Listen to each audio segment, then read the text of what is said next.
Hello everyone, my name's Cliff and welcome back to my channel. This is Cliff's Dark Gems. If you're new here, welcome for the first time. And tonight, don't panic, because I've got my towel, I've got my book, and I'm ready to go. Stay tuned.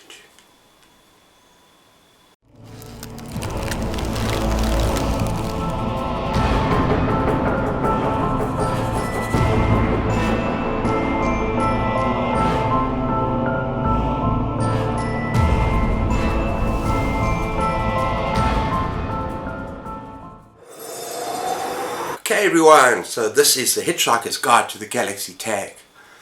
And this is an original tag created by Gareth at bookssongsandothermagic. And yeah, I was tagged 2 months ago. Sorry Gareth, but better late than never. So let's just get straight on with these awesome prompts. Okay, prompt number 1. Demolishing your house. What book would you look for first to save from the demolition? So okay, for each of these prompts, it's a lot of fun. If you have read the book, you'll understand what I'm talking about. If you haven't read the book, it's not really a spoiler. Very, very minor spoiler for each one. But they're just so fun. So yeah, at the beginning of the book, you've got Arthur Dent. And he's lying in front of his house because it's about to be demolished, people. And at the same time, the entire Earth is about to be demolished to make way for an intergalactic bypass. It's sort of a highway system, whatever. So it's hilarious. So yeah, what is the first book I'm going to say from the demolition? Yeah, it has to be my favorite book of all time, Swan Song by Robert McCammon. And yeah, this is one of those few books that I really have to read again. Despite its length, I flew through it the first time, 2.5 days, and I have to read it again. I just need to revisit those awesome characters. Just an amazing book, world building, just an incredible story, and it just blew me away. So yeah, I'll take this with me, and obviously I'll have time. I'm in outer space with my towel, dolphins. I hope this is a clean towel, but yeah, my towel and my book, I'll have a good time.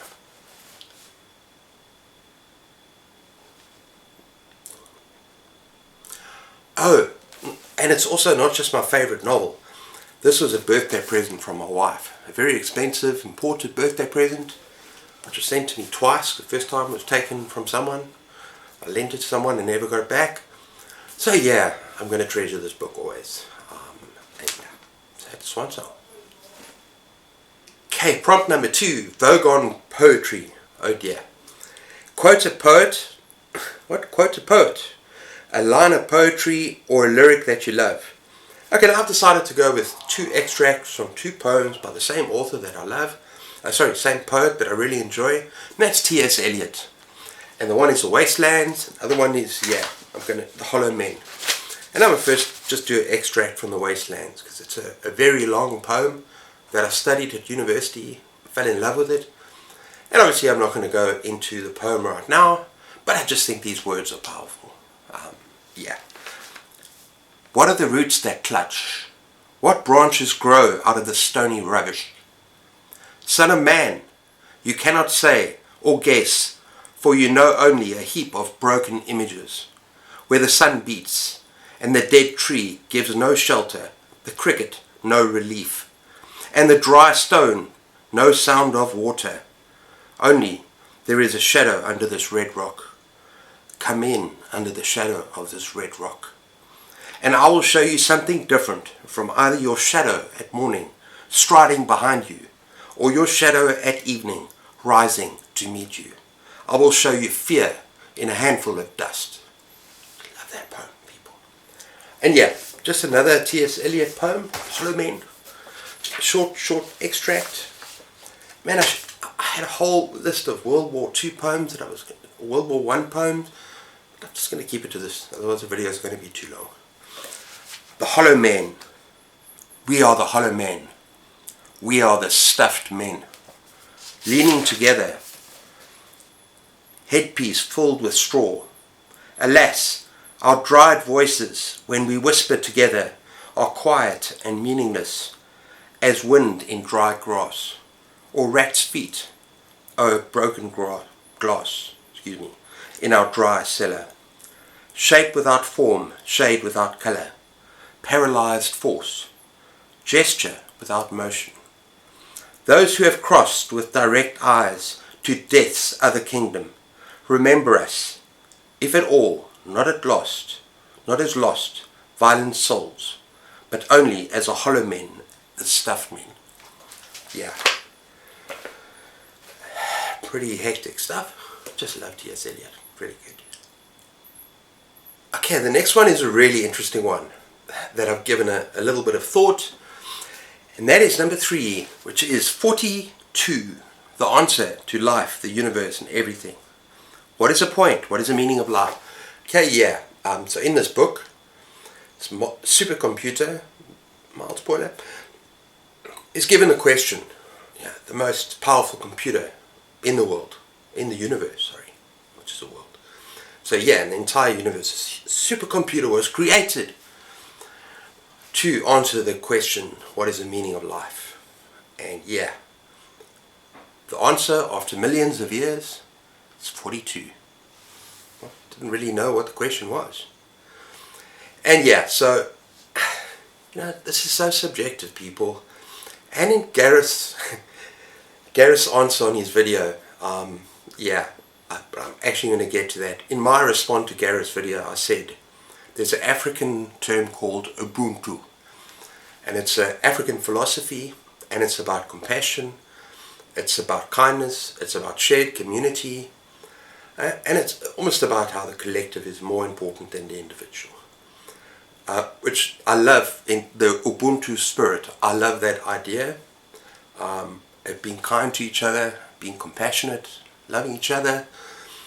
But where it lacks is that in the actual philosophy. It doesn't really fit in maybe to the Western world or to the wide open world, because there's a lack of individuality in that philosophy. It's about kind of collective thought, Ubuntu. And in my philosophy of what is the meaning of life, I like that idea of community spirit. I like that idea of compassion and kindness. Be kind to each other. Be compassionate. And as Gareth said in his video, goes beyond that. It's make a difference in life. Give meaning to your life. Do something positive to people.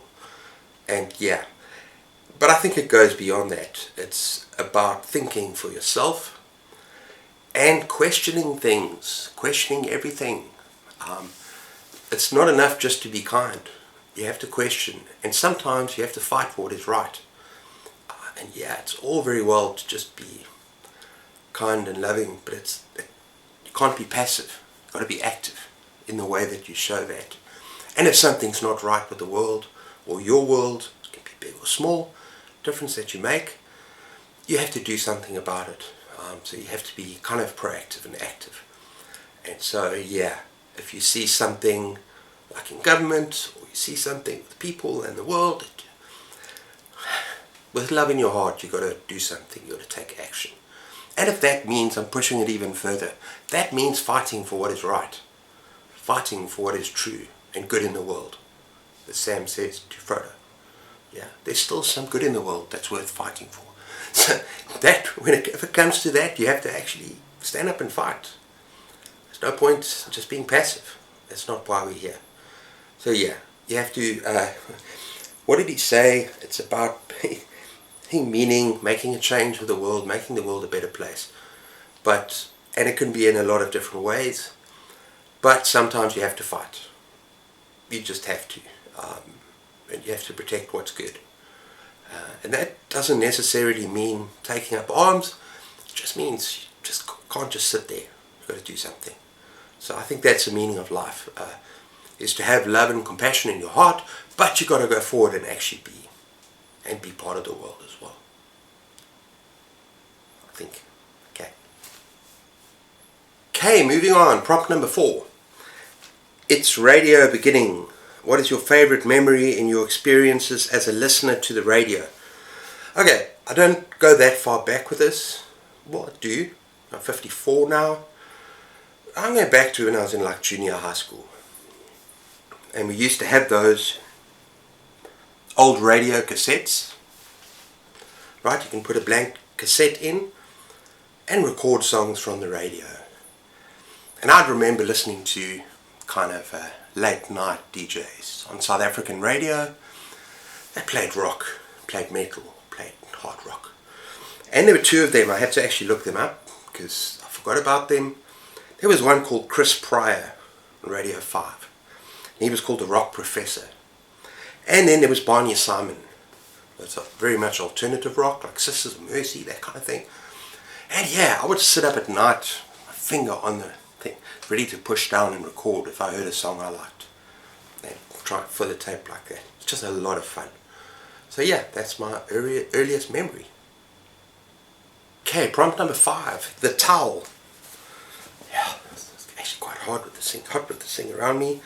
What book or books would you pack for a holiday? So yeah, just talking about this towel.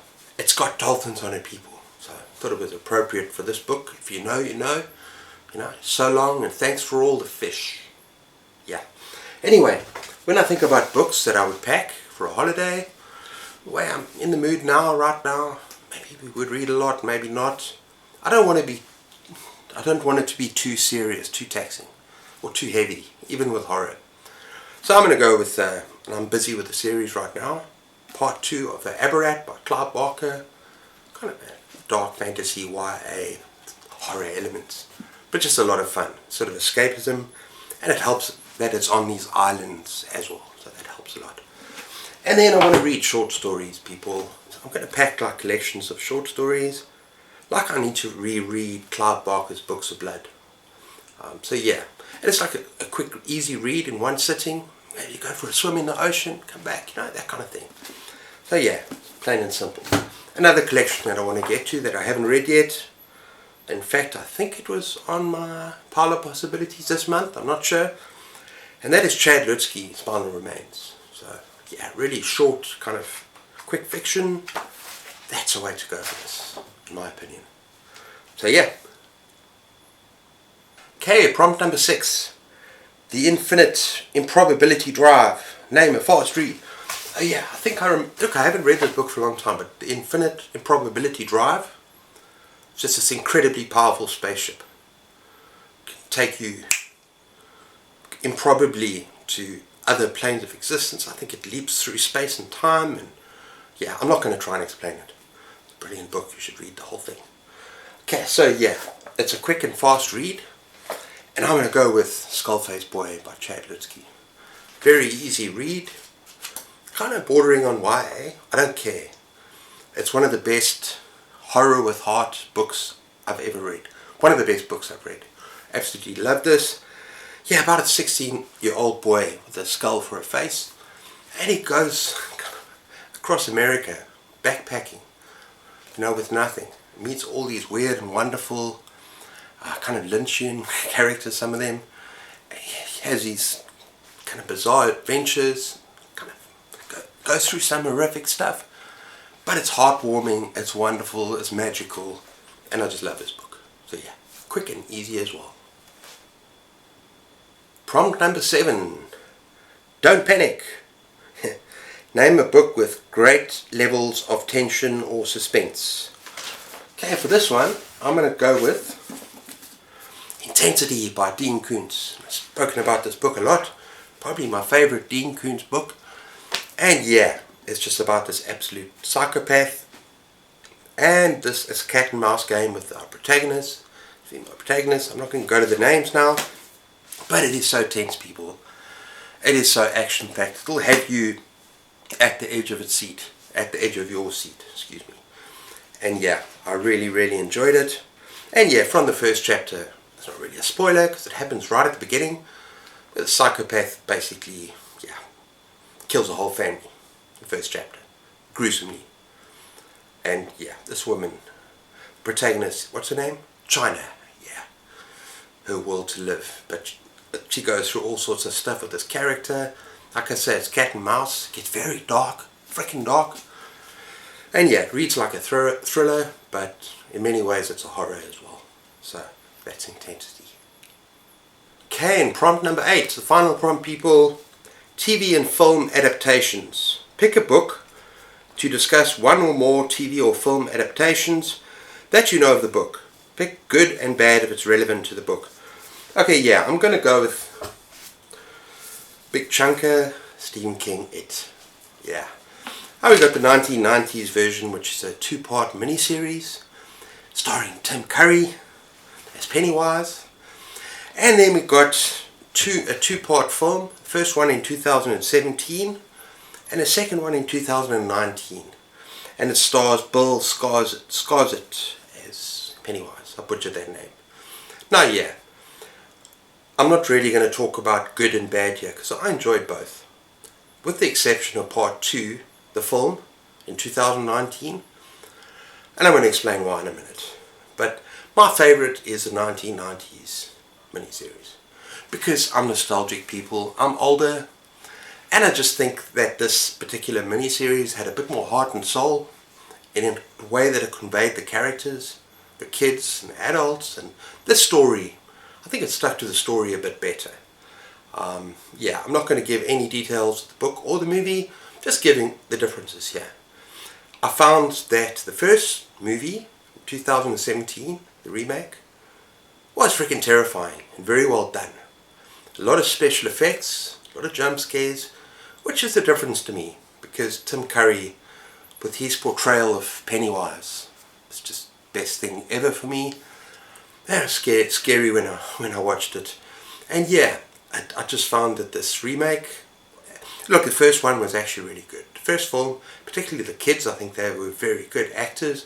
They did it very well. But just veered away from the original book. And they did this thing that in the 2017 film 1 and 2019 film 2, in 2019 the film was a mess. And they separated because it's basically the kids experiencing it, this group of kids at Losers Club, and the adults coming back. And they separated the whole thing so that first movie was all about the kids and the second movie was about the adults, as far as I remember. And also in the second movie there was just all sorts of scenes that were just rubbish.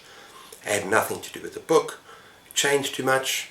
So yeah, I think it's a bit of a problem, but I really love the miniseries. I think I've watched it about 3 or 4 times, so yeah, it ages well for me. Yeah.